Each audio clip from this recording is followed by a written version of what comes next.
I remember in my early 20s, my best friend told me something that has always stuck with me. She said that your partner, who you choose as a partner, is going to be the most important decision you make in your life. Caveat. I would like to extend that definition to also mean the people that you surround yourself with and the person or persons you spend the most time with, like who's in your core group. And the reason for this is that this person, obviously, you're going to be spending so much time with. And so it is extremely important that your values align and the life that you create is going to be complementary to the life that they want to create as well. Because this person is going to see you for who you are, really deeply, deeply, deeply.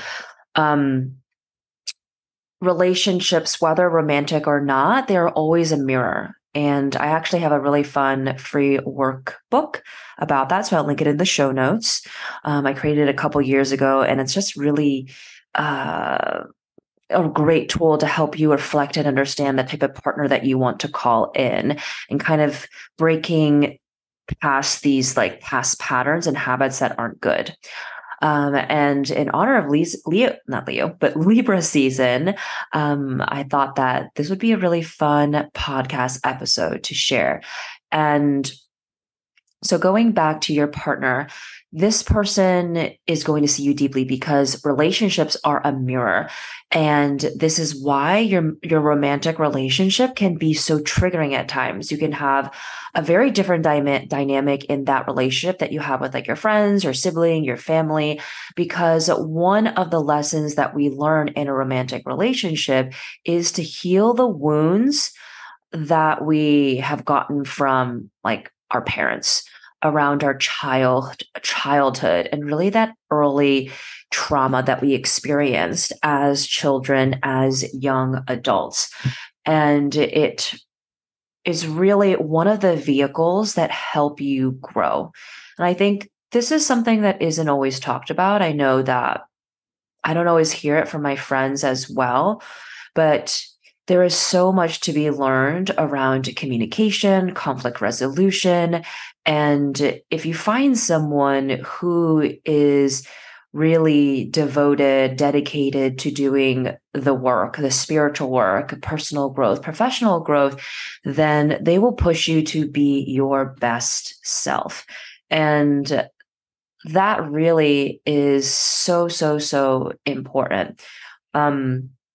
So I've been dating someone for the past year, and what I have really experienced really is all of the things I just said and more. He sees me very deeply to the point that I'm like, stop, too much, too much. And I start to recognize the patterns that I've had for so long that really aren't serving me, the ways that I'm self-sabotaging, the ways that I doubt myself. And so a partner is really just extremely, extremely important in allowing you to heal if you feel ready to do so. And if that partnership is very supportive, very conducive for healing as well. And as always, it always teaches you so much about yourself. And again, this holds true to the people that you spend your time with. I find that in my friend groups, as well as when I'm not dating someone, you tend to have like that one person, a friend that is like your go-to friend for a lot of different things. And I would say that the friend that you choose to kind of, that person you want to text, it could be sibling as well. The person that you're like, hey, like, you meet up with them multiple times a week or once a week, whatever that cadence is. It's just so important that you two are on the same page. As an example, if you're starting a business, it's so important for you to have other people who also understand that. A partner who is very supportive. They don't need to have started a business, but they have to understand the mental stress that can come from that. And so I thought today I would share a couple placements that would allow you to understand like an ideal partner. And it doesn't have to be romantic. I definitely use it when I'm doing readings for friends. I'll add in a dating component, or when someone is like, hey, like I also am really curious about like, I really want to make some big changes like in like my career, but also in my romantic life as well. I'll share. But I'm a career astrologer, so I don't always talk about love, but I thought that it's something important to share because they really affect what you're able to achieve in your personal and professional life. And I've experienced this with myself and a couple clients recently in terms of when you're feeling stuck in your romantic life and or your professional life, oftentimes you need to be focusing more on the other. So there's always going to, let's say like you're feeling a bit stuck in your professional life, then actually you can really, when you focus on your personal life, when you focus on dating, when you focus on finding a person to kind of spend your time with, someone who could be a potential partner, it is really opening up into the next level of healing and self-awareness that you need. And I also say this to those who are kind of struggling romantically. I'm like, okay, like focus on a different area of your life. It could be work. It also could just be pursuing creative hobbies. First things first, get your birth chart. Maybe you have one pulled up because you've gotten a reading from me or someone else. Maybe it's one of the astrology apps. I really like the Pattern and Chani, or you're looking at the reports that I generate. You can get your free career astrology report from yoursaturn.com. I'll link it in the show notes as well. You want to make sure that you can have your placements in front of you. And we're going to be looking at let's do your moon sign first. So, your moon is your internal world. It's what you need to feel nourished and feel safe. When someone deeply understands, like, your moon sign, whether their sun sign is in their moon sign, they have a lot of placements that, let's say, an example, is in Capricorn because your moon is in Capricorn. They deeply see you and understand you. So, when someone, let's say their sun sign is the same as your moon sign, or again, they have a lot of placements in that sign, that means they can understand you in a very deep way. They understand your emotional world, the way you think, the way you process your emotions. And this can really build a lot of emotional intimacy and allow you to be more emotionally open and vulnerable with that person. This is why sometimes when you meet someone, like it could be a friend, it could be, someone like a romantic prospect, you feel like, wow, like I feel like they really deeply understand me. It's because they do. Astrologically, it points to that. Then we're going to look at your rising sign. So when you're looking at the opposite of your rising sign, so let's say your rising is in Cancer. The opposite sign of that, sorry, another Capricorn example, is going to be Capricorn. So you want to be looking for someone who has that Capricorn tendencies.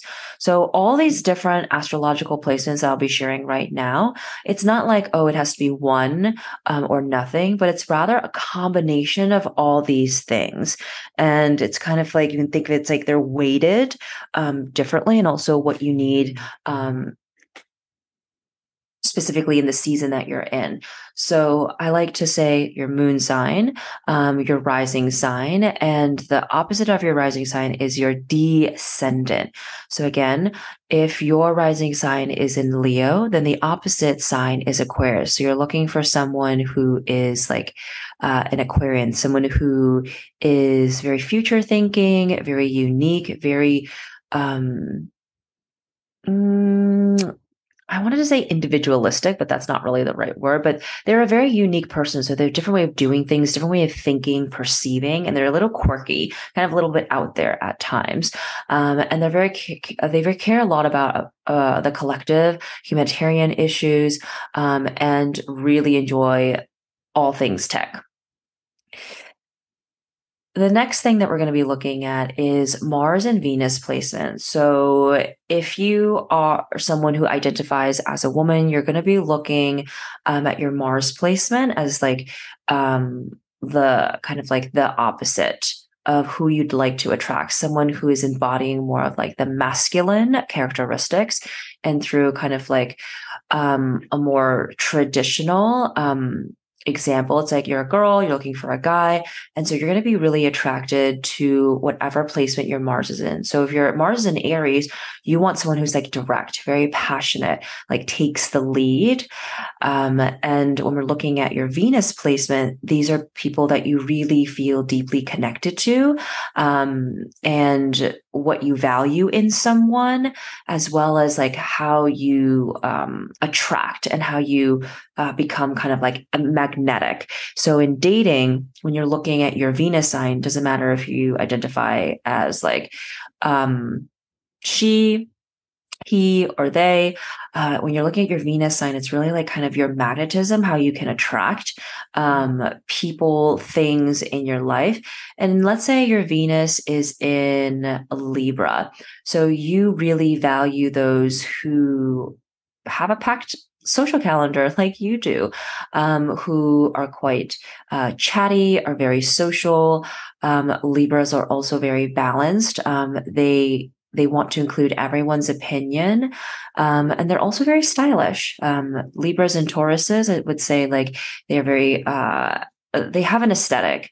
They're well dressed. Their home is really beautiful.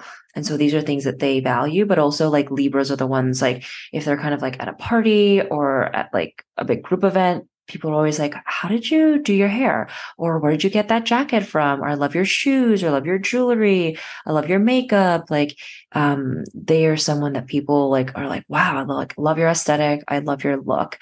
And so if your Venus is in Libra, those are some of the characteristics, some of the themes that you're kind of looking for in not only just a romantic partnership, but also friendships as well.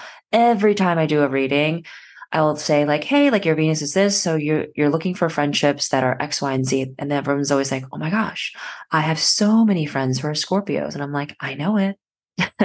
And then the last thing that I want to share is your North Node placement. So we've gone over your moon, your descendant, which is opposite of your rising, aka ascendant, and we've gone over your Mars and your Venus. So if you're a guy, you're looking for a girl, like your Venus placement, that's someone that you're like very much so looking like an ideal woman, an ideal person who is like exuding like the feminine characteristics. You'd be looking at Venus. Next up, North Node. So the North Node is your purpose, life lessons, where you're headed in this lifetime. And finding someone who has this placement or qualities is going to be very beneficial in making your dreams come true, manifesting what you desire, and just allowing you to kind of learn these lessons more, I would say, consistently. So let's say your North Node is in Scorpio. So you are learning a lot around like power, confidence, money mindset, tapping into your intuition, your creativity, and emotional mastery and literacy. If you find someone who has a lot of Scorpio placements in their chart, or their sun, moon, rising, or North Node is in Scorpio, they are going to really help you learn these lessons, and you will feel like they are a really, really great life partner. And so again, it's not going to be like one of these is going to be more important than the other, but I like to look at these specific placements and blend them together to give you a profile and understanding of like an ideal romantic partner. And again, you can use this for an ideal best friend, ideal friends in your friend circle. You can almost kind of see in your friend circle, someone might exude like one of these like placements, and then collectively they come together to kind of really reflect your birth chart and those placements. If you're curious about how to blend them together and what different profiles or potential profiles you could have as a romantic partnership, I really highly recommend that you book a one-on-one reading with me. That will really help. Or you can get a pre-recorded astrology reading. You can just put that into the notes, ask me your question, and then I will share that with you. Because again, I really think that the partner that you choose really shifts and changes the trajectory of your life. It can really amplify it, or it can kind of keep you in a more neutral or stagnant place, or kind of prevent you to really be the person that you're meant to be growing into, meant to be evolving into in this lifetime.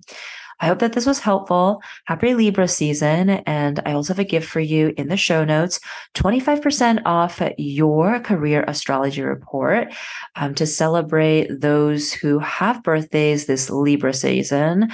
But also if you use it, you're not a Libra, that's fine as well. Okay, until next time.